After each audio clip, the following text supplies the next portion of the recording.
Assalamualaikum warahmatullahi wabarakatuh.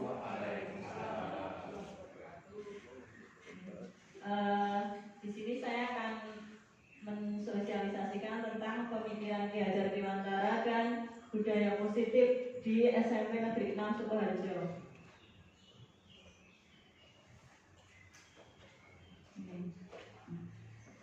Dasar pendidikan Ki Hajar Dewantara itu adalah menuntun. Pendidikan ini adalah menuntun segala kekuatan kodrat yang ada pada anak-anak. Mereka dapat mencapai keselamatan dan kebahagiaan setinggi-tingginya, baik sebagai manusia maupun sebagai anggota masyarakat. Pendidikan itu hanya dapat menuntun. Jadi kita itu menuntun,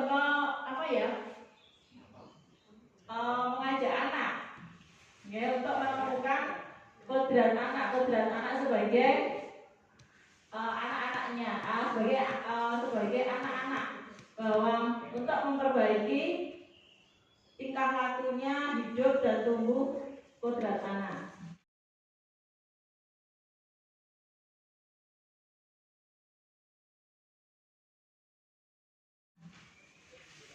Kemudian ini dasar pendidikan Ki Hajar Dewantara itu ing ngarsa sum tuladha, ing madya manungkarsa dan tuturi handayani. Yang diharapkan selamat dan bahagia sebagai manusia dan anggota masyarakat.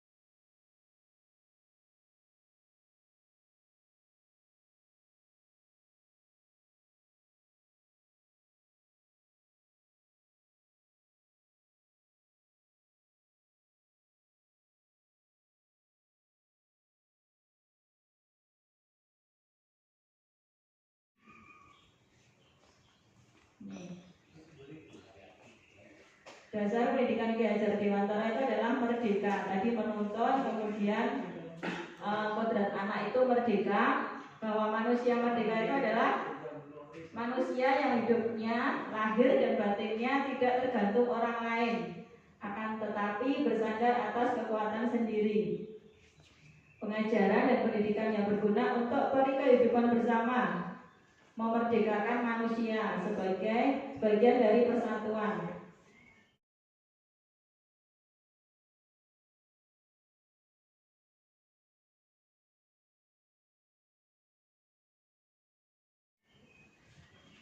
Ini pengaruh pengajaran itu umumnya memerdekakan manusia atas hidupnya lahir, sedangkan merdeka adalah hidup batin.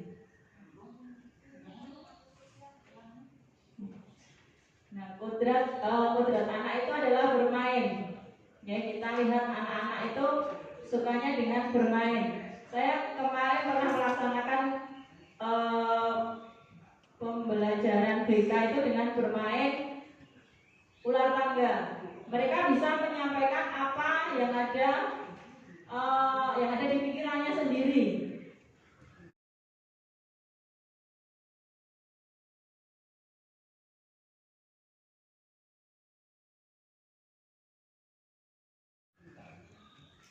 Banyak contohnya kalau pengen melihat di YouTube itu banyak tentang pembelajaran dengan bermain, misalnya dengan bahasa Indonesia. Kalau SD itu banyak sekali dari teman-teman saya itu yang SD kelas 1 dia itu baru bisa ABC atau baru membaca itu menggunakan ular tangga. Jadi maju satu membaca apa yang ada di situ, seperti itu.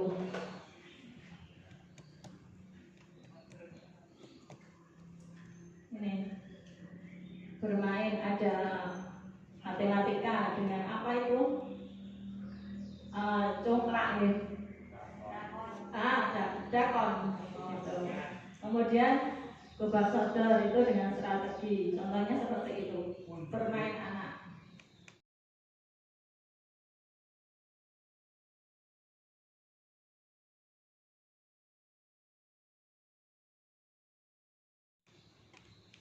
Ini pendidikan yang berpihak pada anak. bebas dari segala ikatan, dengan suci hati mendekati sang anak, bukan untuk meminta sesuatu hak, melainkan untuk menghamba pada sang anak. Menghamba ini dimaksudkan adalah berpihak, berpusat. Beberapa hari yang lalu Pak Heri itu japri saya. Beliau sudah mendapatkan dari temannya tentang menghamba pada anak. Itu maksudnya bagaimana? Ya, menghamba pada anak itu maksudnya kita berpihak atau berpusat pada anak. Anak itu maunya seperti apa?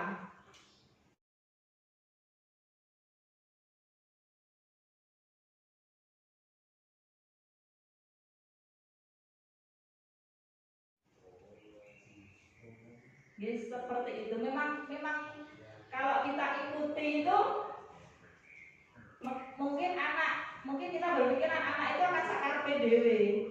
Tapi nanti di budaya positif itu mereka diajarkan atau diarahkan untuk konsekuen dengan apa yang dia inginkan.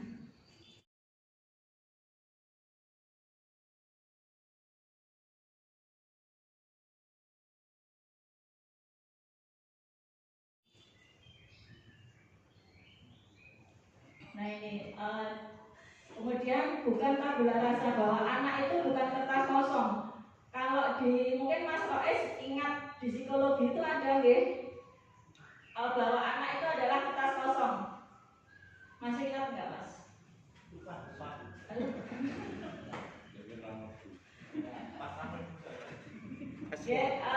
Di psikologi itu ada bahwa anak itu merupakan kertas kosong. Tapi menurut Hajar Dewantara, anak itu bukan kertas kosong. Anak itu sudah ada garis-garisnya. Kemudian kita sebagai guru itu untuk menebalkannya.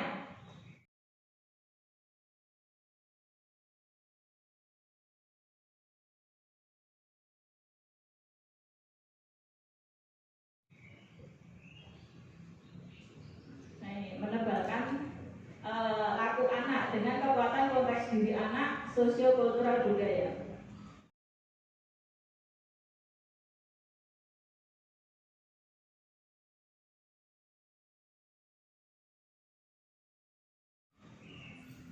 Nah ini bukan tabula rasa, ada eksplorasi.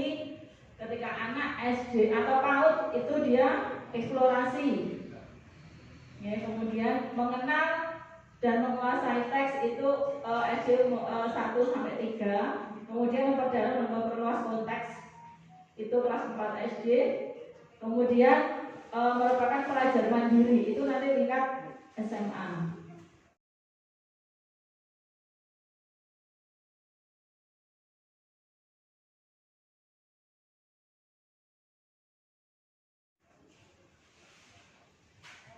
Nah ini seperti ini.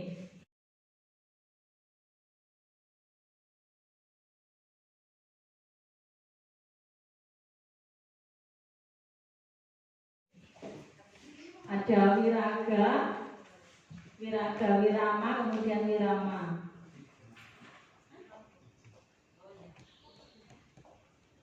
Ini guys, budi pekerti.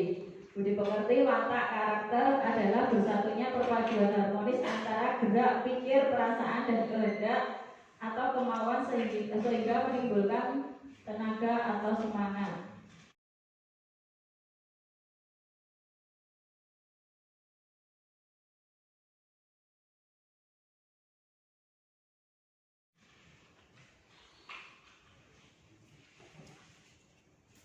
Ini dalam permainan, kalau di Jawa itu dengan permainan gamelan seperti itu.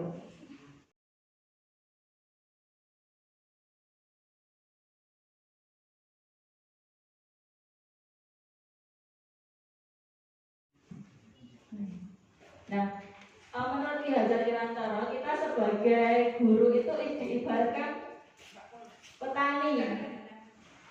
Kita diibaratkan petani. Kita menuntut tumbuhnya siswa. Nah, contohnya ini. Kita sebagai tukang kebun kehidupan. Ini dari contohnya menanam jagung. Ya, kita pertama kali membersihkan dulu tempat apa yang akan kita tanam itu. Kita cari tempatnya, kita bersihkan, kemudian kita taruh bibitnya, kita siram sampai tumbuh. Nah, seperti itu kita pembelajaran itu seperti itu. Sebagai tukang kebun kehidupan.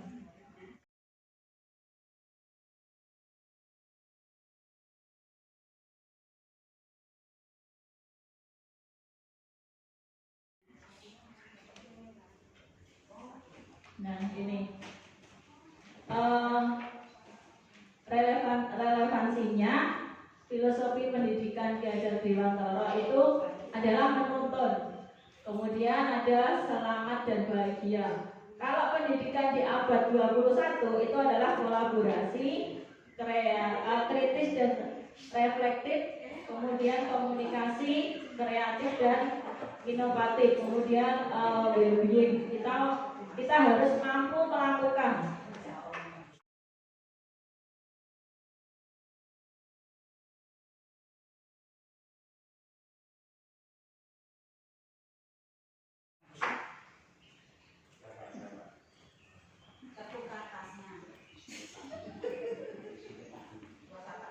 Ya, untuk pendidikan masa lampau itu adalah pendidikan yang menuntun. Kemudian masa kini itu pendidikan gotong royong. Jadi ada kolaboratif, reflektif, kritis. Di masa depan murid itu humanis penuh kasih sayang, berhati hati yang bersih, jujur. Kemudian akan mendapatkan selamat dan bahagia.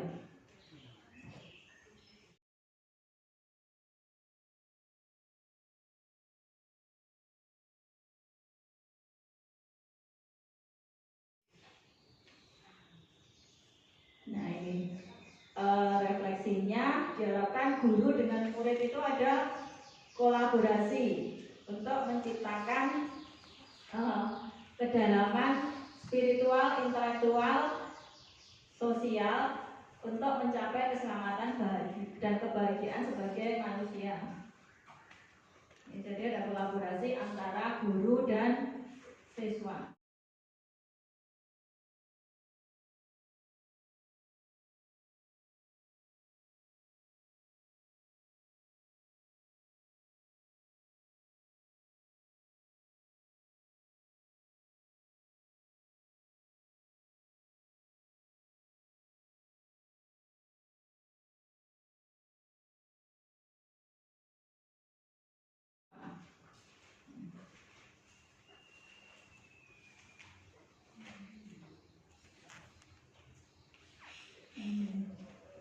Ini tadi yang untuk, nah kemudian ini yang kedua adalah budaya positif.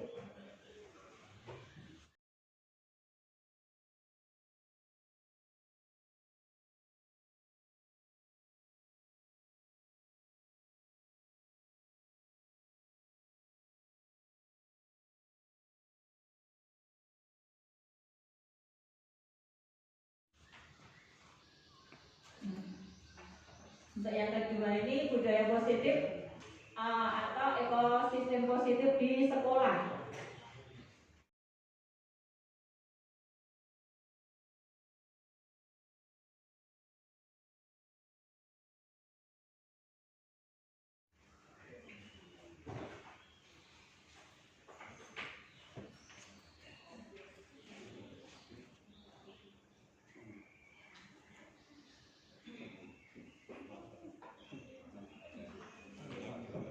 Nah, kita tadi sebagai seorang guru itu merupakan petani, sebagai petani menanamkan kebaikan-kebaikan kepada siswa kita, menumbuhkan siswa kita yang tadinya itu samar-samar, yang tabula rasa tadi ya, kita yang samar-samar, kemudian kita tumbuhkan, kita perlihatkan kemampuan mereka.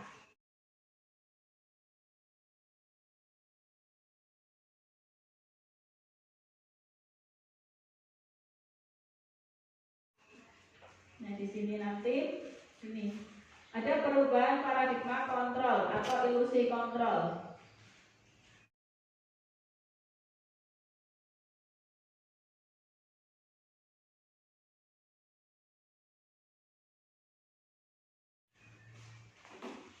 Yaitu ilusi kontrolnya, guru mengontrol murid, kemudian bahwa kritik dan membuat orang merasa bersalah dan dapat menguatkan karakter.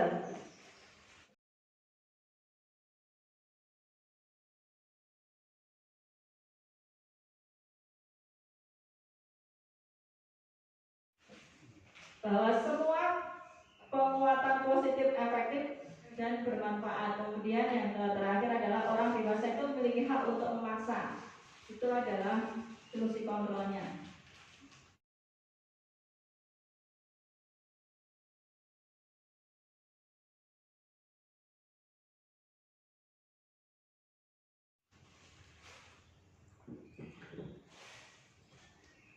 Kemudian yang ini perubahan paradigma stimulus respon. Teori kontrol itu adalah stimulus respon dan kemudian ada teori kontrolnya.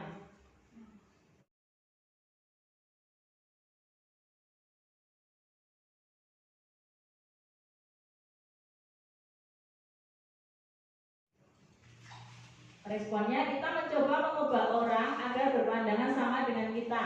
Kalau teori kontrolnya, kita berusaha memahami pandangan orang lain tentang dunia. Ya, kemudian perilaku buruk itu merupakan kesalahan. Kalau kontrolnya bahwa semua perilaku itu memiliki tujuan. Jadi ketika anak itu melakukan kesalahan, anak itu bagi kita itu mereka melakukan kesalahan itu sebenarnya mereka punya tujuan. Ada yang pengen diperhatikan. Nah seperti itu sebenarnya.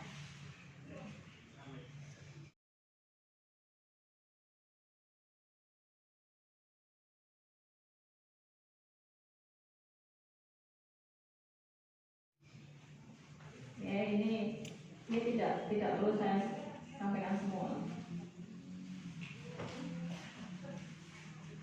Ini kemudian disiplin. Ya, harapan kita itu kan siswa disiplin, membuat orang menggali potensinya menuju sebuah tujuan apa yang dia hargai.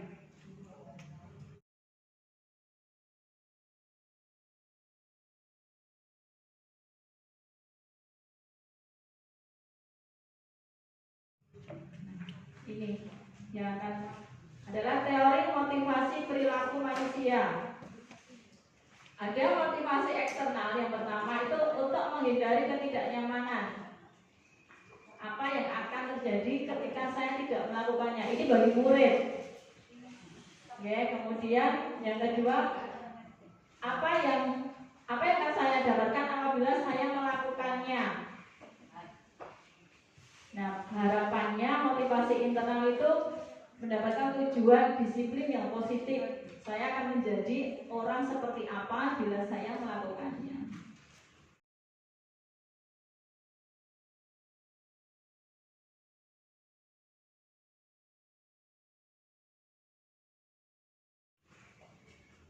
Nah, ini budaya positif.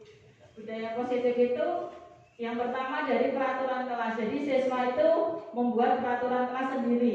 Kalau selama ini ya, peraturan itu kan yang membuat oleh Bapak Ibu guru. Ya. Kalau di sini di budaya positif ini peraturan itu yang membuat siswa. Saya sudah mencoba membuat di kelas 9C. 9C itu sudah. Jadi setiap siswa itu mereka punya peraturan sendiri-sendiri. Nah, ini. Setiap siswa itu memiliki peraturan sendiri-sendiri, kemudian saya suruh menuliskan di depan. Misalkan datang tepat waktu, kemudian selalu menjaga kebersihan, seperti itu. Kemudian setelah itu nanti disetujui atau tidak itu akan menjadi keyakinan kelas. Ya, dengan keyakinan kelas tersebut akan tercipta tercipta lingkungan yang positif, kemudian akan tercipta lagi lebih luas lagi budaya yang positif.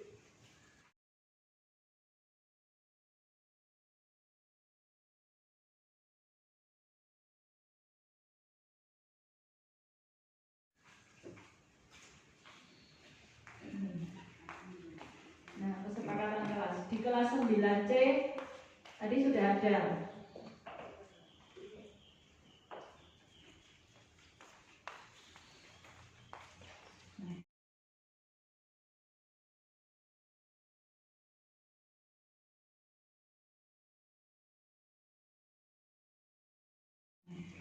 Nah, keyakinan kelas itu dengan peraturan, guys, selalu contohnya peraturan itu dengan keyakinan kelasnya ada yang tanggung jawab, memahami orang lain, menghormati orang lain, keselamatan, kesehatan, seperti itu.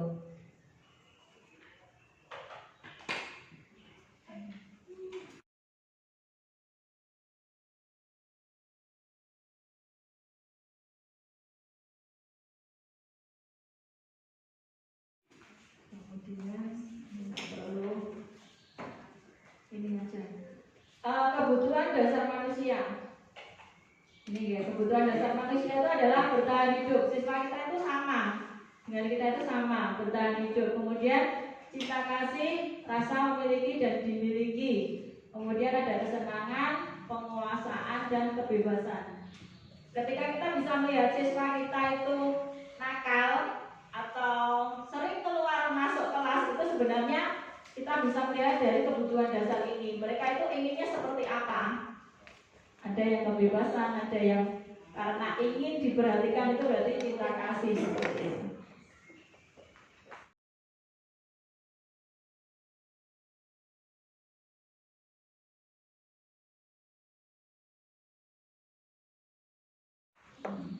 Kebutuhan dasar hidup, cinta kasih, ini mudah diterima. Kemudian penguasaan, kebutuhan pengakuan atas kemampuan. Ya, seperti tadi ada siswa kita yang jotosan, itu juga di sini ada kebutuhan dasarnya.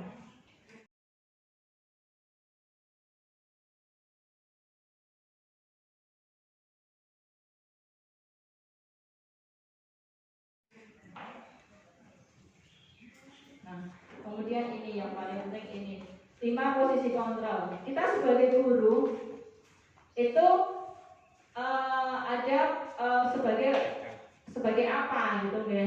Ada yang menghukum. Kita kalau jadi guru senengannya menghukum.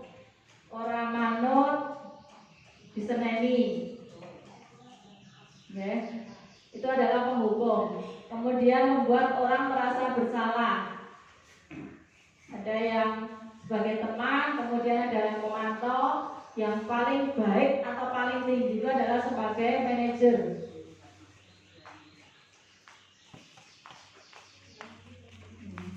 Nah, yang terakhir itu adalah restitusi. Kalau ini condong ke psikologis, jadi untuk kebanyakan kalau di teman-teman itu kebanyakan mereka bilangnya ini untuk anak, ini untuk guru BK, biasanya seperti itu. Tapi sebenarnya tidak, semua guru pun juga bisa mempraktekkan ini ya. Restitusi adalah proses menciptakan kondisi bagi murid untuk memperbaiki kesalahan mereka sehingga mereka bisa kembali pada kelompok mereka dengan karakter yang lebih kuat.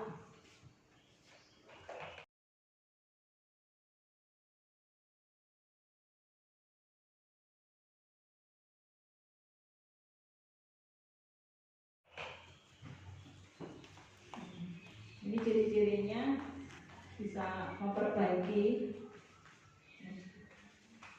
Kemudian ini segitiga restitusi. Saya sering dengar, sebenarnya awalnya dulu itu sering dengar waktu PKP itu segitiga restitusi itu sering dengar, baik baru mempelajarinya itu baru kemarin. Ternyata ada validasi tindakan yang salah. Kemudian menanyakan keyakinan dan menstabilkan identitas.